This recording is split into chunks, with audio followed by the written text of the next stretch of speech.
Okay, so in today's Poppin Podcast, change and life-altering events, they're inevitable. And how you deal with them, you can find hope and courage and keep going. There is a life after. It's an important reminder. From being Mr. Irrelevant in the 2008 NFL Draft, playing in the NFL, overcoming addiction, working with wounded warriors, and creating the Adaptive Training Foundation, David Vobora knows life after all too well, and now he's sharing the moments of other notable figures that shaped them into who they are today. He's here to take us behind the mic of his podcast, Life After with David Vobora. Good morning to you. I'm really excited to talk to you about this. This is a subject that I could see really resonating with so many people. Yeah. You had a career in the NFL.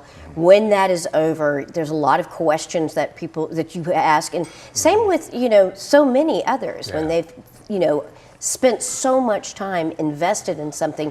When that's over, that can be a very difficult transition. So I'm curious about what inspired you to create this podcast and how much of your own life experience was built into the creation. Well, I believe the quickest way between two people is a story.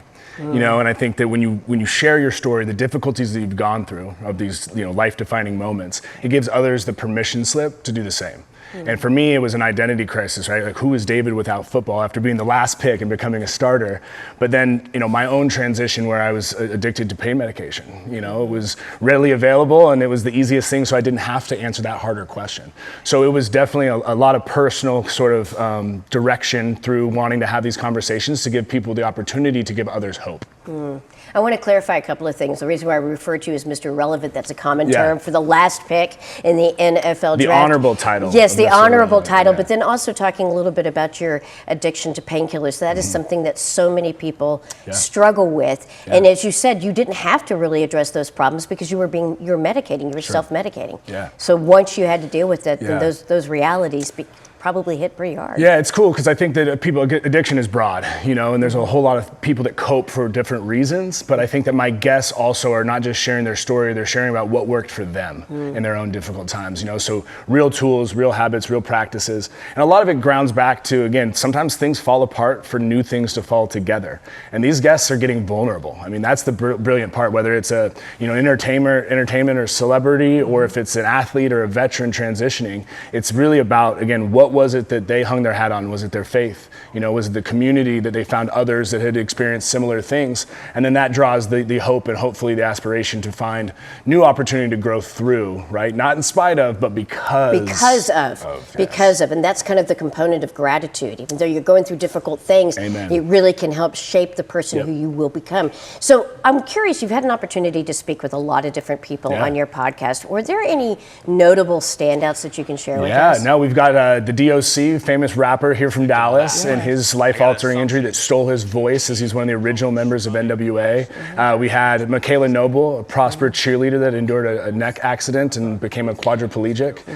We had Nastia Lukin, who is a Dallas local who at the age of 18 achieved everything she'd ever dreamed of, right, in the Olympics, a gold medal. But she never thought past that point, right? So it's not always tragedy. Oftentimes it can be triumph, but that can be testing on how the world knows you for what you did, not for really who you are. Yeah, and like in the case of the gymnast, I mean, you're so young when you hit the peak. Then you have the rest of your life ahead of you. How do you adapt to that? You also mentioned the cheerleader. I want to talk a little bit about Michaela. I had the opportunity to interview her. She's amazing. She was a competitive cheerleader, fantastic. World champion, and all of a sudden had a terrible accident during just a routine practice and really became paralyzed. And so how you did something very special. You surprised her with something. Tell me a little bit more about that. Yeah, the one and only number 4 for the Cowboys, our man Dak Prescott. So I try to take a meaningful gift to all of our guests. And do a little research in that. And so Michaela, I knew, had wanted to meet Dak, and it was amazing. He was so gracious on his day off during the season to be able to come and show up and surprise her with a signed jersey. And that says a whole lot about his character. But it's just really about, again, in the trust of the interview, getting people to go places that they normally wouldn't. I mean, we've had a veteran veteran Medal of Honor recipient Florent Groberg. Flo tackled a suicide bomber when the guy detonated to save his unit. Wow. I mean, we're talking about heroic feats and people that you can really identify with through whatever their difficult thing is. Remember, it doesn't matter what your bank account says, what level of education you have, what you think you can hang your hat on. Life happens, and when that happens, these stories are really going to be the thing that elicits the power in the connection to the similarities. All right, another thing that you've done in your list of many notable things is that you've created something called the Adaptive Training Foundation, and you worked with a quadruple amputee, somebody who was injured during his time in service. Yeah. That is an incredible foundation. Well, we've been around for 11 years now training people that have endured trauma, many of which are veterans and first responders, people that have lost limb, spinal cord injuries. We mentioned Michaela and her neck injury.